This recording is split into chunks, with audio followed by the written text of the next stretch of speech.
오늘 말씀 우리 히브리서 말씀입니다. 11장 23절부터 29절까지 우리 믿음으로 산다는 것은 12번째 시간.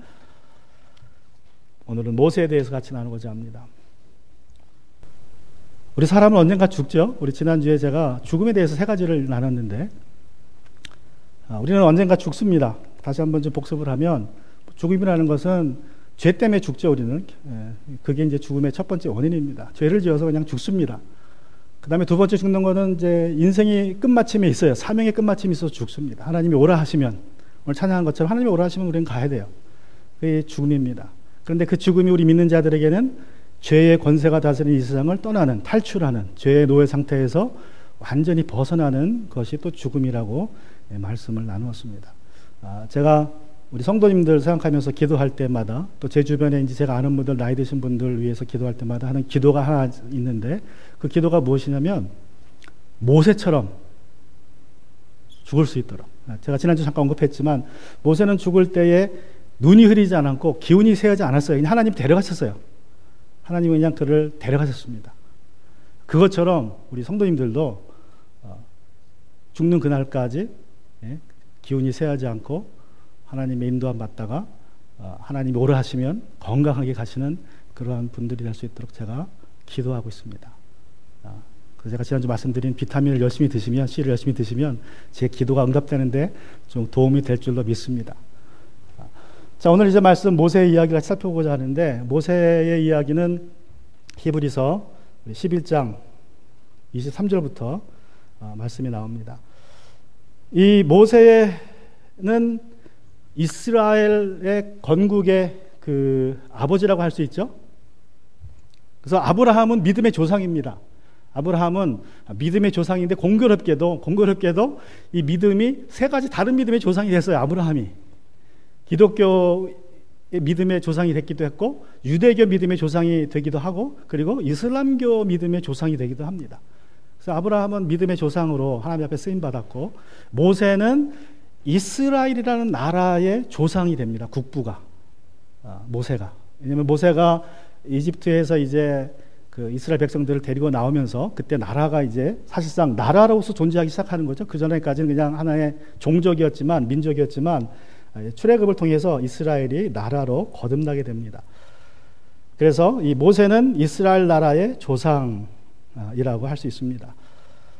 오늘 본문의 히브리서 11장 13절부터 9절에 보면 모세와 관련된 이야기가 5개가 나옵니다. 에피소드가 5개가 나옵니다. 그래서 제가 한 주간 동안 설교를 준비하면서 이걸 어떻게 말씀을 전할까 고민이 좀 들었습니다.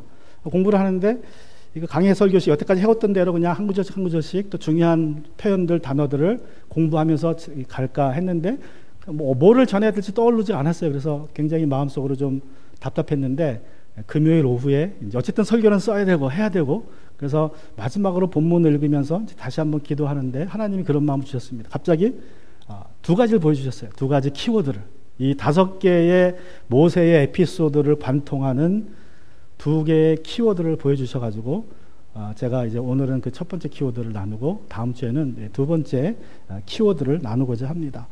자, 우리 한번 여러분 같이 찾아보고자 하는데 한번 본문을 읽어보죠. 읽어보면서 여러분도 한번 찾아보세요. 어떤 키워드가 있을까? 여러분에게 주시는 또 키워드가 뭔지 한번 같이 한번 찾아보기를 바랍니다. 우리 처음부터 한번 읽어봅니다. 23절부터 모세가 태어났을 때에 믿음으로 그 부모는 3달 동안 아기를 숨겨두었습니다. 그들은 아기가 잘생긴 것을 보았기 때문입니다. 그들은 왕의 명령을 두려워하지 않았습니다.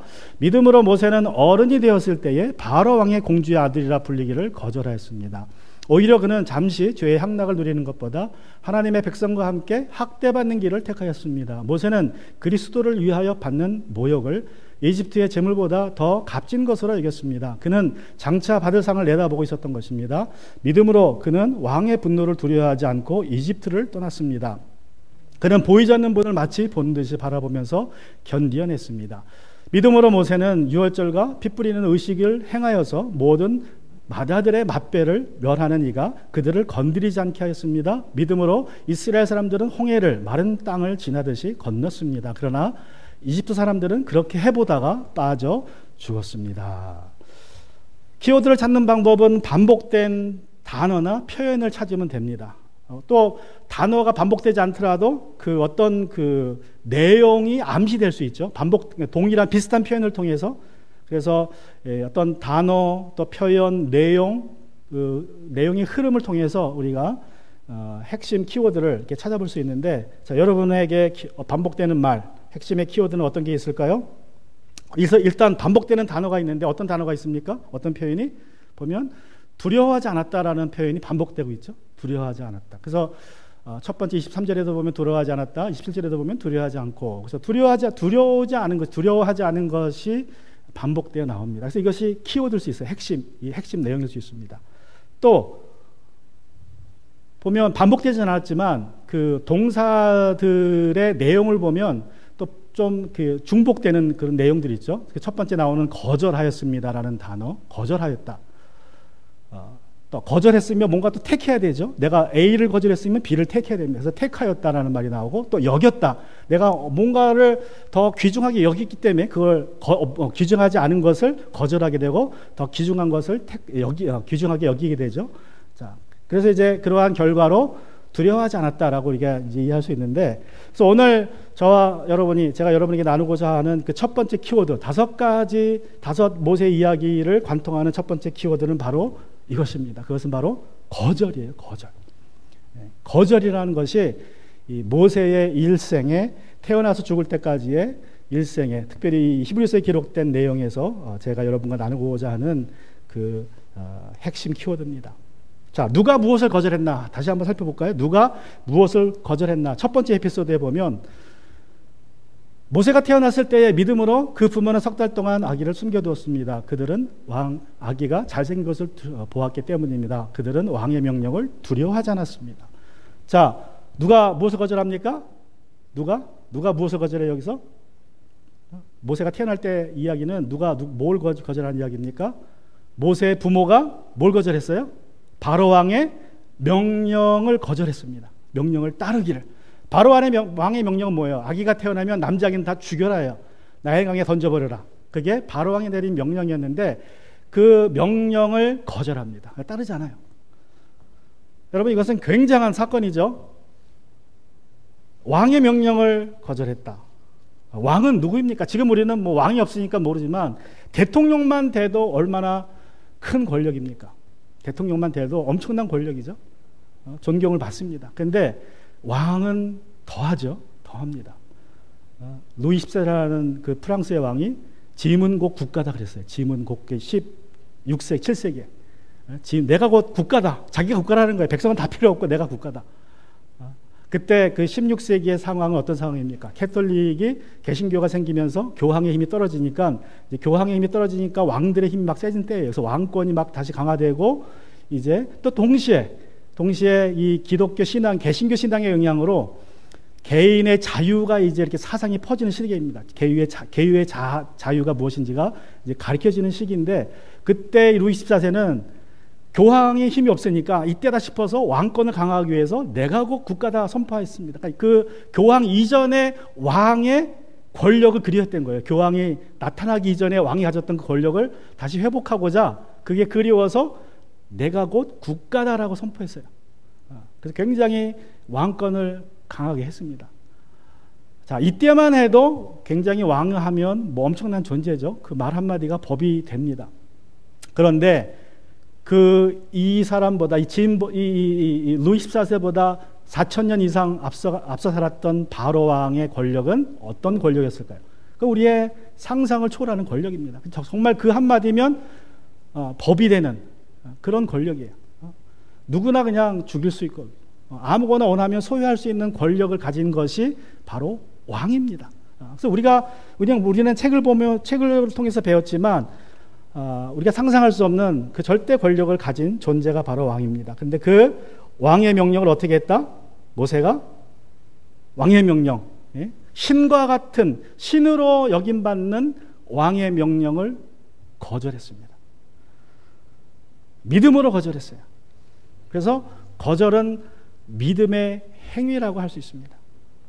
또 24절에서는 두 번째 에피소드에서는 누가 무엇을 거절합니까? 믿음으로 모세는 어른이 되었을 때에 바로 왕의 공주의 아들이라 불리기를 거절했습니다. 분명히 나타나죠. 이제 모세가 자랐습니다. 모세가 자랐어요.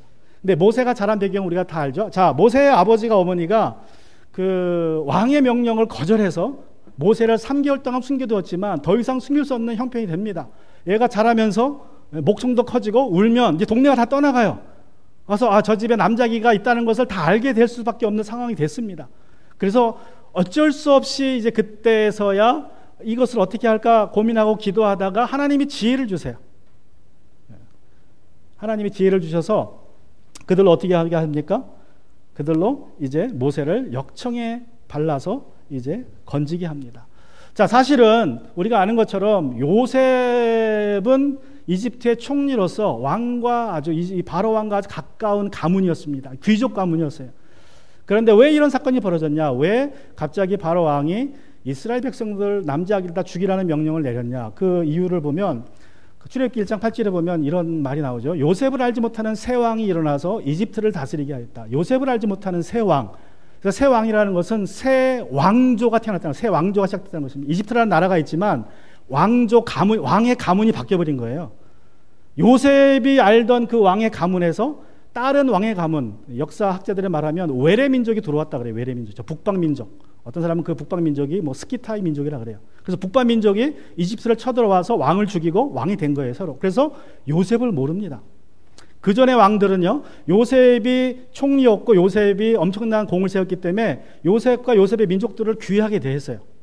그래서 번성했습니다. 얼마나 번성했어요? 70명이 들어가서 약 100만 명이 넘는 숫자가 돼버린 거야. 한 300년 지나는 동안에. 그런데 새 왕조가 들어서면서 이 새 왕조는 다른 나라에서 들어왔기 때문에 요셉을 몰라요. 오히려 요셉의 가문은 어떤 그 상태가 돼버려요? 자기가 죽인 왕과 친한 민족이니까 자기의 적이 돼버리는 거예요. 그래서 이 새 왕조가 요셉과 요셉의 민족들을 경계합니다. 그래서 얘들이 100만 명, 그 당시 100만 명이면 엄청난 숫자입니다. 그 100만 명이니 얘들이 반란을 일으키면 우리가 죽을 수 있다 그래서 이제 인구 감소 정책을 피는 거죠. 그래서 산파들에게 뭐라 그래요? 남자애가 태어나면 다 죽여라. 여자애는 살려두고. 근데 산파들이 어떻게 합니까? 하나님을 더 두려워해서 죽이지 않습니다. 그러니까 바로 왕이 다시 불러요. 너 왜 안 죽이냐 너희들. 그랬더니 이 히브리 여인들은 건강해서 우리가 도착하기 전에 다 애를 낳습니다. 죽일 시간이 없습니다. 그러고 거짓말인지 핑계질을 대요. 아니면 제 생각에는 일부러 늦게 간 것 같아. 일부러 늦게 애가 태어날 때까지 미루다가 태어나면 가서 그냥 오는 거예요. 자, 그래서 첫 번째 왕의 그 정책이 실패합니다. 그래서 왕이 다시 명령을 내리죠. 어떻게 해라? 남자아이는 다 나일강에 던져버려라. 악어밥이 되게 하라. 그렇게 이제 명령한 거예요. 그때 모세의 부모가 왕의 명령을 거절하고 모세를 3개월 동안 숨겨놓고 있다가 더 이상 숨길 수 없어서 기도하다가 생각해난 계획이 하나님의 그 방법이 이 아이를 한번 이렇게 해보자. 그래서 이 아이를 이제 갈대상자에 담아놓고 바로 왕의 딸이 목욕하러 가는 그 나일강가의 길목에 아기를 놓습니다. 길목의 강가에. 그래서 발견되게 공주가 볼 수 있도록 그렇게 짜요. 그래서 미리암이 그 아기를 갖다 놓고 기다립니다. 그리고 계획했던 대로 바로 공주가 시녀들과 함께 지나가다가 그 갈대상자를 바라보고 발견하게 되고 가져오라고 합니다. 그래서 이제 갈대상자가 발견돼서 뚜껑을 딱 여니까 어떤 일이 벌어져요? 유대인의 전설에 따르면 어떤 일이 있었냐면요, 그때 천사가 그 아기 모세의 귓방망이를 팍 때렸대요. 빵 하고 울라고. 그랬더니 그 공주가 아기를 보고 불쌍한 마음이 생기는 거예요. 아기가 막 우니까. 안 그래도 불쌍한데 막 우니까 너무 불쌍해서 또 같이 아기를 싸고 있는 그 강보가 보니까 히브리 사람의 강보예요. 그래서 불쌍히 여겨서 어쩔 줄 모르고 있는데 그때 미리암이 다가와서 얘기합니다. 내가 가서 유모를 불러올까요? 그러니까 계획한 대로 하는 거예요. 그랬더니 이 공주가 유모에게 데려가서 애를 키우게 하라. 내가 나중에 바로 궁으로 데려가리라 그러고 아기를 줍니다. 그래서 다시 그날 그 아기가 엄마 품으로 돌아와요. 그리고 젖뛸 때까지 엄마 품에 삽니다. 이 젖뛸 때까지 나이가 짧으면 2, 3년이고 길면 7살입니다. 길면 7살까지 품에 있다가 이제 바로 공주한테 가는 건데, 그래서 엄마 밑에서 엄마 젖을 먹고 자라요. 바로 공주의 아들로 입양이 되면서도. 그래서 이 하나님의 섭리 가운데 이러한 방식으로 이제 모세가 건짐을 받아서 궁에 들어가서 자랍니다. 그런데 어떻게 자라요? 바로의 딸의 이 아들이니까 왕자가 된 거예요.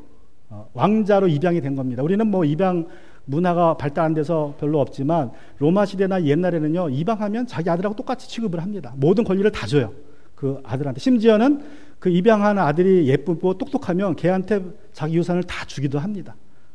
그럴 정도로 입양 문화가 우리하고는 다른데, 그래서 이 바로의 공주는 그때 자식이 없었다 그래요. 그래서 이제 더 마음이 이 아기를 보고 이제 공감하고 불쌍히 여기게 됐고 아기를 입양하게 된 것이죠, 자기 아들로. 그래서 이 바울의 공주에게 자식이 없기 때문에 이 모세가 입양되면서 아들이 됐고, 그것은 결국 무엇을 의미합니까? 모세가 어떻게 될 수 있다? 바로 왕이, 자기 할아버지가 죽으면 자기가 왕이 되는 거예요, 왕이.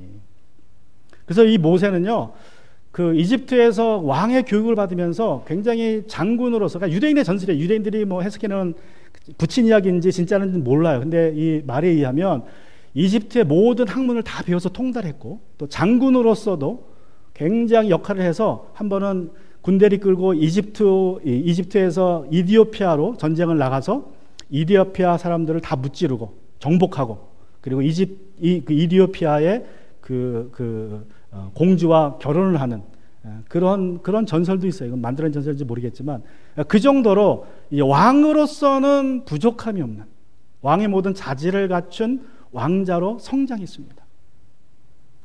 그런데 이 어렸을 때 친엄마의 품에서 젖을 먹고 자라면서 받은 교육이 있어요. 다 얘기해 줬겠죠. 말귀를 알아듣는 순간 이제 모세에게 다 얘기해 줬죠. 너 원래 우리 자식인데 어쩔 수 없어서 우리가 이런 식으로 내보냈다가 다시 내 품으로 돌아온 거다. 너는 히브리 사람이다. 히브리가 너의 동족이다. 너의 동족을 도와야 된다. 하나님께서 우리를 보호하신다. 아브라함 조상을 통해서 하나님이 우리를 여기에 두셨다가 다시 불러낸다 하셨다. 그때가 언제인지는 모르지만 그때를 위해서 우리가 기다려야 된다. 그래서 모든 신앙을 다 전수해줬고, 다 히브리인으로서 하나님의 자녀로서의 신앙을 다 물려줬어요. 그리고 교육을 받으면서 다 자라면서 이제 마침내 다 성장해서 이때 나이가 40입니다. 40. 그러니까 다 성장한 거예요. 어른입니다. 자, 그 어른의 때에 어떻게 했다는 거예요? 어른의 때에 뭐 했다? 거절했다. 뭘 거절했다? 공주의 아들이라 불리기를 거절했다. 자, 공주의 아들이라고 불리기. 즉 왕이 되는 걸 거절했다는 거예요. 왕이 되는 거예요. 여러분, 그 당시 이집트의 왕이 된다는 것은 지금 미국의 대통령이 된다는 거 똑같은 소리입니다. 그 당시에 이집트는 최강국이었어요. 가장 부유한 나라였고 학문이 가장 앞선 나라 중에 하나였습니다. 근데 그 나라의 왕이 되는 것을 거절을 해요. 어떻게 거절했습니까? 어떤 방법으로 모세가 거절했죠? 그 왕자리를? 히브리서 말씀은 잘 나오지 않지만 우리 출애굽기를 보면 잘 나와 있죠. 2장에 보면 이렇게 거절했습니다. 세월이 지나 모세가 어른이 되었다. 모세가 한 40살 됐단 말이에요. 어느 날 그는 왕궁 밖으로 나가 동족에게로 갔다가 그들이 고되게 노동하는 것을 보았다. 자, 이제 이 동족들을, 이 히브리 사람들을 못 살게 하려고 왕이 노동을 시킵니다. 그래서 어떤 노동을 했느냐? 피라밋을 지게 했다 그래요. 피라밋을 건설하게 한 거예요. 새 도시를 만들고 그런 고된 일을 하게 한 것입니다. 그래서 애를 못 낳게 힘들어서. 그때 그는 동족인 히브리 사람이 이집트 사람에게 매를 맞는 것을 보고, 자, 보면 동족이라는 단어가 2번 나옵니다. 동족. 자, 히브리 사람을 자기 동족으로 여기는 거예요. 뭐 당연하겠죠, 사실은. 그렇지만 그는 법적으로는 이집트 사람이에요. 바로의 손주입니다. 손자. 바로 공주의 아들이에요. 법적으로는 이집트 사람인데 히브리 사람을 동족으로 여깁니다. 종을 동족으로 여기는 거예요. 동족.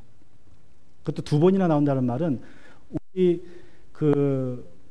한국어 성경에는 잘 나오지 않았지만 영어 성경에 보면요, 그의 동족이라고, his brethren, 나의 동족이라고 생각을 합니다. 그래서 자기 히브리 사람들과의 그 유착감이 더 커졌어요. 자라면서 이상하게. 그래서 어떤 일이 벌어지냐, 그날. 자, 매일 나가다가 자기 동족들이 어떻게 사나 매일 가서 마음 끓고 고생, 그들의 어려움을 보다가 마음이 아팠는데 어느 날 한 동족이 매를 맞는 것을 보게 됩니다. 이집트 사람에게. 근데 좌우를 살펴요. 그게 무슨 말이에요? 좌우를 살폈다? 의도됐다는 거예요. 그냥 죽인 게 아니에요. 그냥 분이 나서 죽인 게 아니라 살폈어요. 상황을. 그리고 죽였습니다. 자기의 범죄를 숨기고자 하는 1급 살인입니다.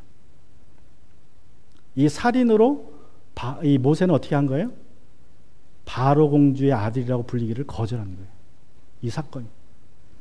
이 사람을 죽이는 순간 이 모세는 완전하게 왕자의 신분이었지만 이제 히브리 사람과 나는 한편이라는 건, 히브리 사람이 내 동족이라는 것을 보여준 것입니다. 그렇게 거절했어요. 좀 잔인한 방법이지만 이런 식으로 그는 바로 공주의 아들이라는 것을 거절했습니다. 그리고 사도행전 7장 25절에 보면 이렇게 말씀하죠. 그는 자기 동포가 하나님이 자기 손을 빌어서 그들을 구원하여 주신다는 것을 깨달을 것으로 생각하였는데, 이 말은 무슨 말입니까? 모세는 자라면서 자기는 스스로 생각했다는 거야. 내가 하나님이 나를 준비시켰구나. 그래서 나로 이 나라의 왕자로서 모든 교육을 받게 하셔서 나를 우리 동족의 구원자로 세우셨다는 사실을 그는 확신했습니다.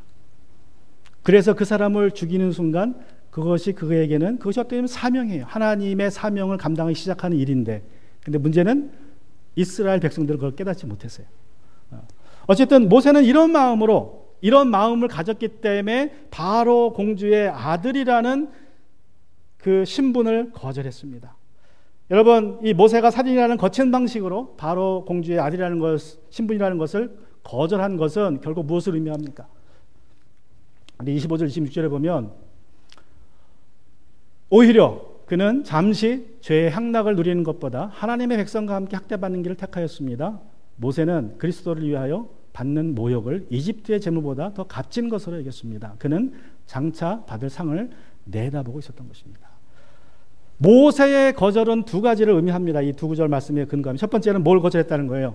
모세가 바로 공주의 아들이라고 부름받기를 거절했다는 말은 이제 또 다르게 보면 죄의 향락을 거절했다는 것입니다. 이 세상이 줄 수 있는 죄의 향락.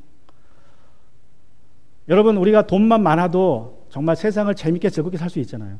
그죠? 근데 왕은 돈만 많으니까 권력도 세요. 제일 무섭습니다. 왕은 이집트에 있는 모든 게 자기 거예요. 모든 권력이 자기한테 있습니다.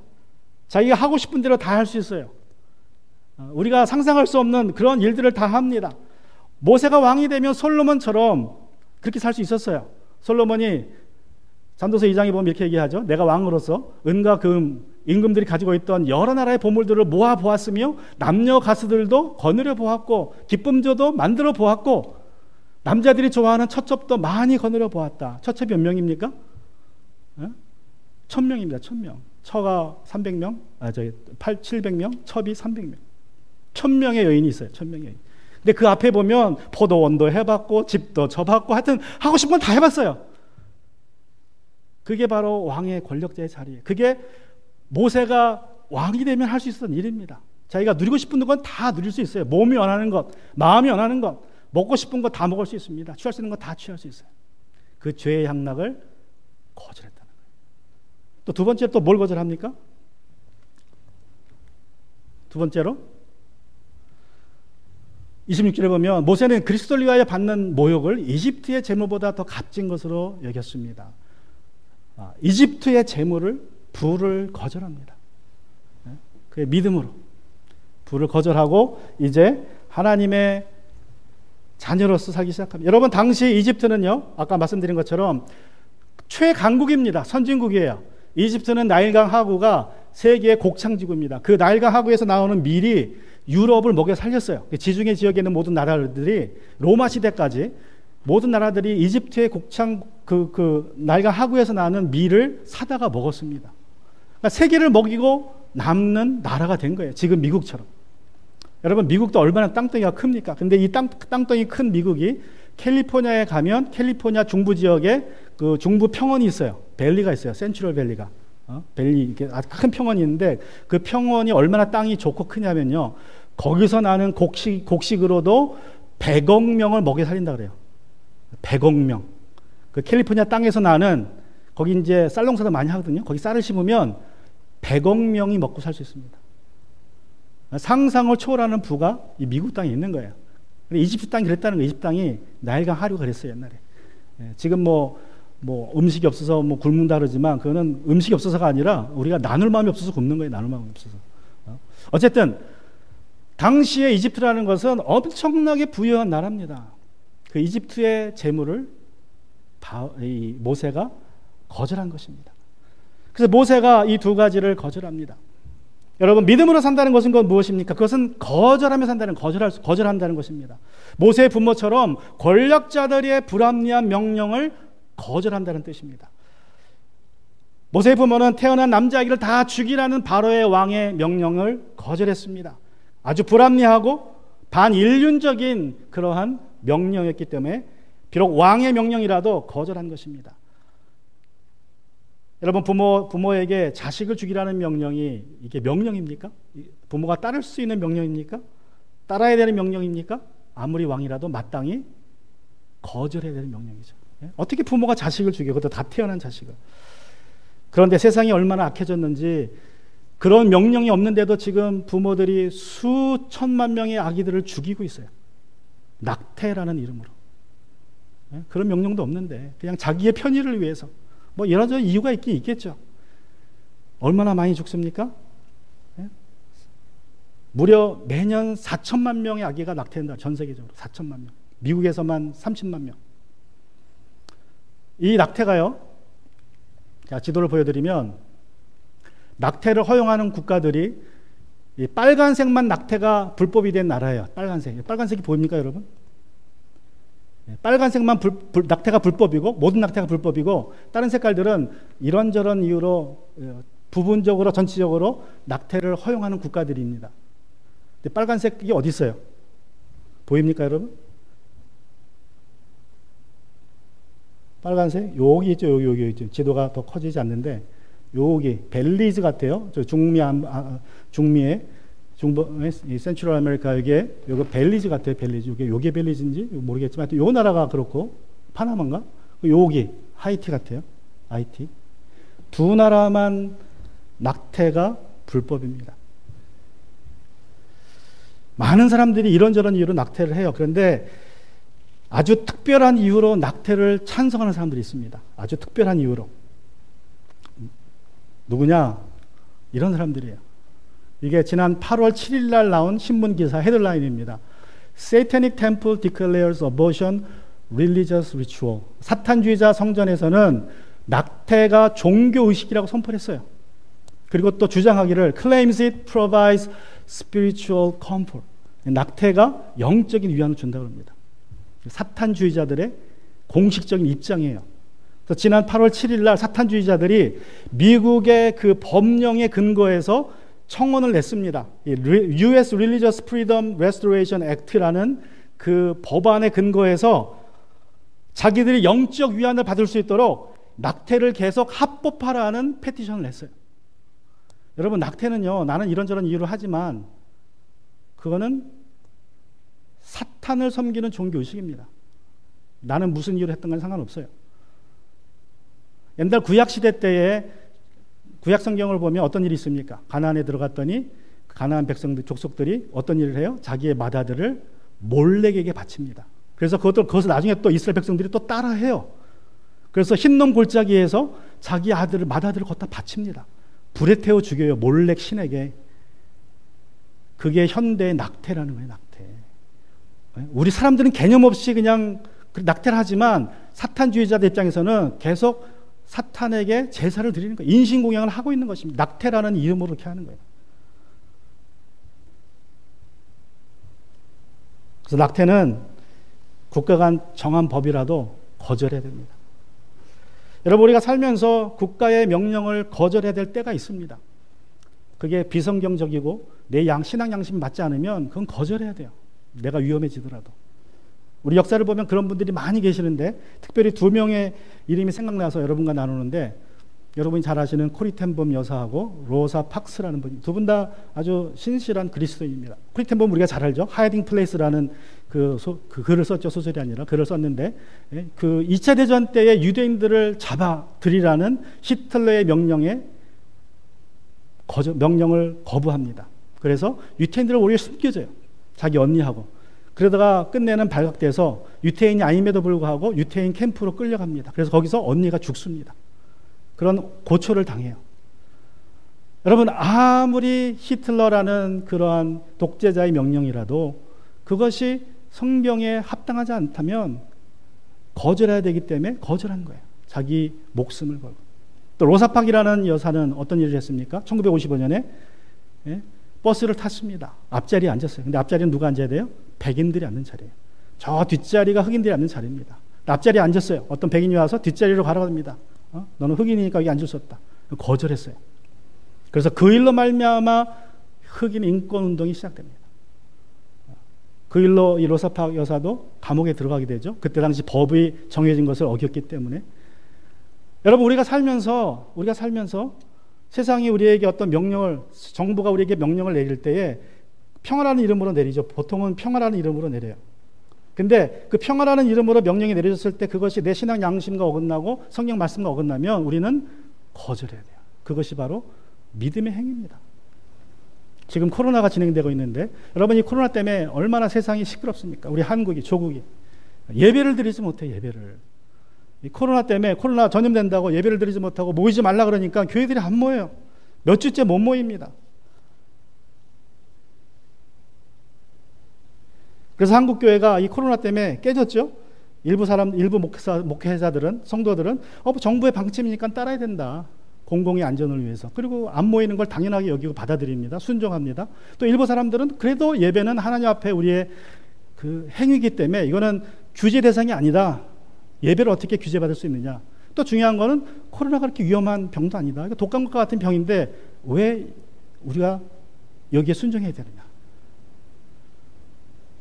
말도 안 되는 일이 벌어지고 있죠. 저기 보면 그 지금 여당, 민주당 사람들은 밤마다 모여서 이렇게 술을 마셔요. 근데 왜 교회에서는 저렇게 앉아 있어야 됩니까? 여러분, 지난 7, 8, 9월 동안 룸사롱을 다녀간 사람이 약 600만 명이라고 해요. 한국에서. 그거는 정부가 QR코드로 확인한 숫자입니다. 약 600만 명이 3개월 동안 룸사롱을 다녀갔어요. 왜 그것은 되고 왜 예배 드리는 건 안 되냐 이거예요. 왜 이런 걸 분별 못하냐 이거죠. 왜? 때때로 우리가 어떠한 정부로부터 방침을 받았을 때에 그 방침이 성경적이고 많은 사람을 위한 것이라면 정말 그렇게 해야겠지만, 여러분, 코로나는 제가 누누이 말씀드리지만 정말 조심해야 될 전염병입니다. 그냥 독감의 일종이에요. 코로나로 죽는 분들 대부분은 70대 이상이고 합병증이 있어서 죽는 거지 코로나 때문에 죽는 분은 많지 않습니다. 그냥 독감하고 거의 똑같아요. 비율이. 독감 때문에 죽는 사람들도 있어요. 수백 명이 죽습니다. 근데 독감 합병증으로 수만 명이 죽는 건데 코로나도 똑같아요. 합병증이 있는 분들은 합병증 때문에 코로나가 더 악화돼서 죽을 뿐이지 코로나만 걸린 사람들은 코로나로 죽는 경우가 거의 없다고 합니다. 많은 사람들이 속고 있는 이 와중에 또 한국 정부는 뭐라고 합니까? 백신까지, 중국 백신까지 들어와서 3천만 명 분을 준비했다 그러죠. 마시라 그럽니다. 이미 부작용이 발생해서 중국에서는 3천 명이 그 백신을 만들다가 이상한 병이 생겨서 지금 굉장히 고생하고 있다 그래요. 이 백신이 있을 수 없는데 뭐 여러 가지 의학적인 이유로 그 백신을 가져와서 맞으라고 얘기합니다. 강요를 합니다. 공무원들 맞아야 되고 의사를 맞아야 되고 이 백신을 맞지 않으면 병원도 못 가고 버스도 못 타고 지하철도 못 타고 아무것도 못하는 세상이 이제 곧 되고 있어요. 여러분, 이러한 상황들을 판단할 때에 과연 우리가 정부에서 명령한 것들을 따라야 될까? 여러분, 우리는 그리스도인이기 때문에 법을 지켜야 합니다. 그렇지만 그 법이 성경에 어긋나고 있고 나의 믿음을 침해하고 있다면 정말 깊이 생각해 봐야 돼요. 제가 생각한 건 뭐냐면 성경 한번 잘 읽어보세요. 성경 구약 신약을 다 보시면 누가 이스라엘 백성들을 핍박했습니까? 누가 믿음의 사람들을 핍박합니까? 신약에 와서는 누가 예수님을 핍박합니까? 누가? 권력을 가진 사람들이 핍박해요. 다시 말하면 정치인들입니다. 정치인들이, 바로 왕이, 그죠? 이스라엘 주변의 이방 나라 왕들이 이스라엘을 못 살게 굴어요. 이스라엘 내에서도 누가 그럽니까? 제사장이, 힘 있는 사람들이, 예수님 시대에 바리새인들이, 제사장들이, 권력자들이 예수님을 못 살게 했습니다. 십자가에 못 박혔어요. 여러분, 정치는 곧 사단이 세상을 통치하는 방식입니다. 그걸 잘 깨달아야 돼요. 그 분별해야 돼요. 그래서 간혹 다니엘 같은 정치인이 있을 수 있지만 그렇지 않은 정치인이 들어와서 그 사람이 아무리 좋게 보인다 하더라도 그 사람이 하는 말이 성경과 어긋나지 않나, 나의 신앙 양심과 어긋나지 않나 우리는 늘 분별할 수 있어야 됩니다. 그래서 아닌 건 아니라고 얘기해야 돼요. 모세의 부모처럼 이건 아니다. 그리고 거절하는 것입니다. 그것이 바로 믿음이라는 거예요. 믿음. 그래서 거절할 수 있어야 돼요. 다시 우리 히브리서 11장 25절 26절 말씀으로 돌아가면 모세가 이제 죄의 향락과 이집트의 재물을 거절했습니다. 왕자로 불리는 것을, 바로 왕의 아들로 불리는 것을 거절했어요. 그리고 그 왕자로서 따라오는 모든 죄의 향락과 이집트의 재물을 거절했습니다. 제가 주중에 김종찬 목사님의 간증을 듣게 되었습니다. 여러분 아시죠? 김종찬 목사님, 이 가수였던 분, 토요일은 밤이 좋아라는 그 노래를 불렀다 그래요. 옛날에 아주 유명했던 노래인데 이분이 어떻게 IMF 때 사업이 망하고 감옥까지 가서 거기서 예수님을 만납니다. 그래서 이제 변화받고 목사가 됐어요. 그리고 이제 어떤 천막교회를 인수받아서 거기서 목회를 시작했다 그럽니다. 천막교회 한 몇 년 전에, 한 4, 5년 전에. 근데 이분이 천막교회를 하고 있는데 방송국에서 자주 연락이 왔대요. 그때 왜냐하면 4, 5년 전에 뭐 나는 가수다 이런 그 유명 노래 프로그램들이 막 생겨가지고 와서 섭외를 하는 거예요. 출연하시면 우리가 돈을 많이 드리겠다. 근데 이 김주현 목사님 간증으로는, 말로는 그러더라고. 자기가 1년만 방송 활동하면 평생 먹고 살 돈이 들어온다는 거예요. 계산해 보니까 자기는 희소 가치가 엄청 높아가지고 과거에 출연 안 하다가, 아주 유명한 가수가 출연 안 하다가 다시 이제 한 20년 만에 출연을 하면, 그것도 목사로서 출연을 하면 희소 가치가 높기 때문에 자기가 1년만 활동하면 평생 먹을 돈이 들어온다는 거예요. 근데 이분이 그 PD들이 올 때마다 돌려보냈대요. 그냥 노하고 돌려보내고 마음 아픈 거죠. 본인은, 자기는 그냥 한번 눈 감으면 큰 수십억이 들어올 수도 있는데. 그래서 우리가 믿음으로 산다는 것이 이 모세처럼 죄의 향락과 또 재물을 거절하는 것이, 그렇게 사는 것이, 물론 뭐 그렇지 않을 수도 있어요. 이 김종찬 목사님의 경우처럼 김종찬 목사님은 자기가 그렇게 믿었기 때문에 거절한 거예요. 자기는 그렇게 판단했기 때문에 그 세상 방송국에 다시 나가서 노래 부르는 걸 거절했는데, 우리 각자의 방식대로 우리가 그런 상황에 들어올 때는 거절해야 된다는 확신이 들어오면 거절해야 됩니다. 그것이 바로 믿음이기 때문에. 자, 또 어떤 거절을 합니까? 어떻게 했습니까? 거절해서 떠났다고 21절에 나와요. 그래서 결국은 떠납니다. 이집트를.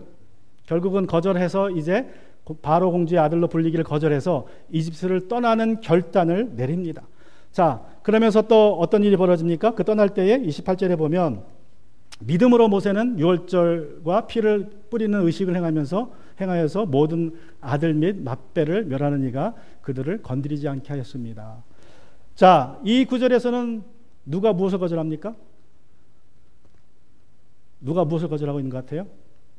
물론 여기는 뭐 암시된 단어나 표현은 없습니다. 내용으로 여러분 생각하시죠. 내용으로. 그 뒤에 있는 이 글에 담긴 내용, 이야기 속에 담겨 있는 게 무엇을 거절한 것 같아요?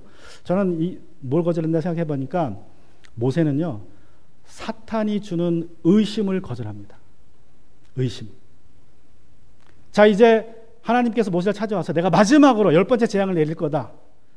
이 이집트 땅의 모든 맏배, 짐승의 맏배, 사람의 맏배를 다 내가 죽일 건데, 그날 밤에 우리 이스라엘 백성들은 이렇게 해라. 어린 양을, 2년 된 어린 양을 잡아서 피를 문설주에 바르라. 그리고 그 안에서 고기를 먹어라. 그날 떠날 것이니까 떠날 채비를 다 해라. 그 말을 줍니다. 안 그러면 다 죽는다. 죽음의 천사가 내려가서 다 죽일 거다. 그런 말을 하나님이 모세에게 했을 때에 모세가 그것을 뭐 그런 일이 있을 수 있겠습니까? 라고 생각할 수도 있어요. 또 더 중요한 것은 모세는 그래도 하나님께 부름을 받았으니까, 그 불을 받으니까 믿을 수 있지만, 그 말을 모세가 이스라엘 백성에게 전했을 때 이스라엘 백성들은 뭐 그런 일이 뭐 어떻게 뭐 다 죽습니까? 그것도 맏배만 죽으면 다 죽지. 어떻게 처자들만 죽고 짐승의 맏배만 죽습니까? 그리고 거절할 수 있었어요. 그렇게 하기를. 그런데 놀랍게도 이스라엘 백성들이 그날 저녁에 한 집에 모여서 어린 양을 죽이고 그 양의 피를 문설주에 바릅니다. 그래서 죽음의 천사가 그 집을 보면 넘어가요. 패스오버 했다 그러죠. 그래서 6월절에 이렇게 시작됩니다. 넘어가리라. 내가 넘어가리라. 그런데 그 말을 믿지 않았던 이집트 백성들은 각 가족마다 다 곡소리가 나기 시작합니다. 고센 땅만 빼고 나머지 땅에서는 곡소리가 납니다. 장자가 다 죽었기 때문에. 그래서 모세와 이스라엘 백성들이 의심을 거절해요. 의심을. 또 두 번째 사건도 마찬가지죠. 두 번째 29절에 보면 이제 믿음으로 이스라엘 사람들은 홍해를 마른 땅을 지나가듯이 건넜습니다. 그러나 이집 사람들은 그렇게 해보다가 빠져 죽었습니다. 자, 6월절 날 그날 저녁에 급하게 이집트를 떠났습니다. 그리고 이제 막 쉬지 않고 도망가요. 며칠을 걸었을 거예요. 자, 그런데 바로가 이제 아들을 장례 치르고 정신 차려 보니까 너무 황망한 거예요. 100만 명의 노예들이 다 도망치다니 내가 헛짓을 했구나. 그리고 이제 군대를 조직해서 이 자기 정예 부대를 데리고 추격을 합니다. 마차에 태워서 막 쫓아와요. 자, 이스라엘 백성들이 홍해 앞에 있어요. 이제 저걸 건너가야 되는데 어떻게 건너가야 될까 고민하고 있는데 뒤에서 군대가 쫓아옵니다. 군대, 이 술에 마차가 달려오는 소리가 막 들려요. 그 엄청난 무시무시한 소리가. 그러자 이스라엘 백성들이 소동하기 시작합니다. 모세한테 이집트에 무덤이 없어서 우리를 여기까지 데려와 죽이려고 하느냐. 그러자 모세도 막막해요. 이거 어떻게 해야 되나. 그래서 마지막에 하나님께 얘기합니다. 하나님 어떻게 할까요? 그때 하나님은 그래요. 너 왜 나 쳐다보냐. 저 바다 위에 두 손을 내밀라. 바다가 갈라지리라. 그 말을 듣고 모세가 행합니다. 두 손을 내밀었습니다. 바다가 홍해가 갈라집니다. 바닥이 마른 땅이 됩니다. 명령합니다. 이스라엘 백성에게 들어가라, 건너가라. 여러분 만약에 그때 이스라엘 백성들이 저기 들어갔다가 물이 덮어지면 다 죽을 텐데 저기 왜 들어갑니까? 그럴 수도 있었어요. 의심이 생겼다면 사단이 그런 의심을 주는 것을 그들이 받았다면 거기 못 들어갔을 거예요. 무서워서. 그 깊은 바다가 갈라져서 양쪽에 벽을 이루고 있는데 그 사이를 지나간다는 것이 쉽습니까? 사단이 얼마든지 그들의 귀 속에 마치 아담과 하와를 유혹했듯이 너 저기 들어가면 죽는다. 저기 들어가면 다 바닷물이 덮쳐가 죽을 거다. 저기 들어가지 마라. 그런 의심을 줄 수 있었는데 그들은 의심을 거절했어요. 다시 한번 의심을 거절하고 모세의 명령을 따라서 바닷속으로 들어갑니다. 그리고 마른 땅을 밟듯이 바다 사이를 지나갔어요. 그런데 흥미롭게도 재밌는 기사가 있죠. 여기 보면 그러나 이집트 사람들은 그렇게 해보다가 빠져 죽었다. 자, 이집트 사람들도 홍해를 건너갔습니다. 같은 장소를 지나가고 있었어요. 그런데 이스라엘 백성들은 같은 장소에서 구원을 받았고 이집트 군대들은 같은 장소에서 멸망을 당합니다. 무엇 때문에 그렇습니까? 무엇이 차이를 냈습니까? 무엇이 그 차이예요? 왜 이스라엘 백성들은 구원받았고 그 바다 사이에서 왜 이집트 군대들은 멸망을 당했습니까? 무슨 차이예요? 믿음의 차이입니다. 믿음의 차이. 물론 하나님이 행한 기적의 행위예요. 첫 번째 행위는 하나님이 바다를 가르셨어요. 그래서 지나갔습니다. 하나님이 바다를 덮으셨어요. 그래서 그들은 죽었어요. 하나님의 행위가 첫 번째지만 중요한 것은 하나님이 바다를 갈랐더라도 이스라엘 백성이 지나가지 않았으면 이스라엘 백성은 뭐해요? 구원받지 못해요. 그죠? 그들이 믿음으로 지나갔기 때문에 구원받은 거예요. 믿음이 있어서 그 믿음이 하나님의 능력과 같이 작용을 해서 구원받은 겁니다. 그런데 이집트 백성들은 왜 멸망했어요? 이집트 군대들은 그들에게 뭐가 없었습니까? 하나님을 믿는 믿음이 없었어요. 믿음이. 그래서 같은 곳을 지나가다가 물이 덮쳐버립니다. 죽임을 당합니다. 오늘 이 말씀을 통해서 우리가 생각해 볼 수 있는 것은 무엇이냐? 여러분, 우리가 살면서 정말 사망의 음침한 골짜기를 지나갈 때가 얼마나 많이 있습니까? 그죠? 살다 보면 정말 사망의 음침한 골짜기를 지나가게 됩니다. 눈물 골짜기를 지나가게 됩니다. 그런데 내게 믿음이 있으면 그 사망의 음침한 골짜기에서 우리 어떻게 할 수 있어요? 하나님의 막대기와 지팡이를 경험하는 기회가 돼요. 믿음이 있으면 사망의 음침한 골짜기가 하나님을 경험하는 기회가 됩니다. 믿음이 있으면 눈물 골짜기가 바라크가 돼요. 찬양의 골짜기가 됩니다. 하나님의 놀라우신 복을 경험하는 기회가 되지만 믿음이 없으면 사망의 골짜기는 정말 내가 죽는, 그래서 암에 걸리는 골짜기가 되는 거예요. 눈물조 골짜기가 정말 눈물 골짜기로 남아 있는 것입니다. 여러분, 우리가 믿음으로 산다는 것은 사단이 주는 의심의 화살을 믿음의 방패로 막는 것입니다. 하나님 우리에게 주신 약속이 너무나 많아요. 그 약속을 내가 아멘으로 받고 그 아멘으로 행하면 돼요. 근데 사단한테 끊임없이 우리 귀에다 의심을 줍니다. 그래봐야 소용없어. 뭐 해봐야 뭐 잘 되겠어? 그냥 하던 대로 하고 싶은 대로 하고 그러다 살다가 어떻게 다 그렇게 사는 거야? 그런 말에 넘어가면 그냥 눈목골짜기는 눈목골짜기로 남는 겁니다. 오늘 말씀을 정리합니다. 오늘 모세 말씀을 통해서 우리 모세의 5가지 이야기를 관통하는 첫 번째 키워드는 거절입니다. 거절. 여러분이 믿음으로 산다는 것은요, 정부의 불합리한, 부당한 명령, 성경적이지 않은 명령을 거절한다는 것이에요. 거절하는 것. 그리고 모세처럼 세상의 부귀와 영화, 죄의 향락을 거절하는 것이 바로 믿음입니다. 그리고 이스라엘 백성처럼 사단이 주는 모든 의심을 거절하는 것이 믿음으로 사는 것입니다. 오늘 같이 이 시간 말씀을 통해서 같이 기도하기 원합니다. 오늘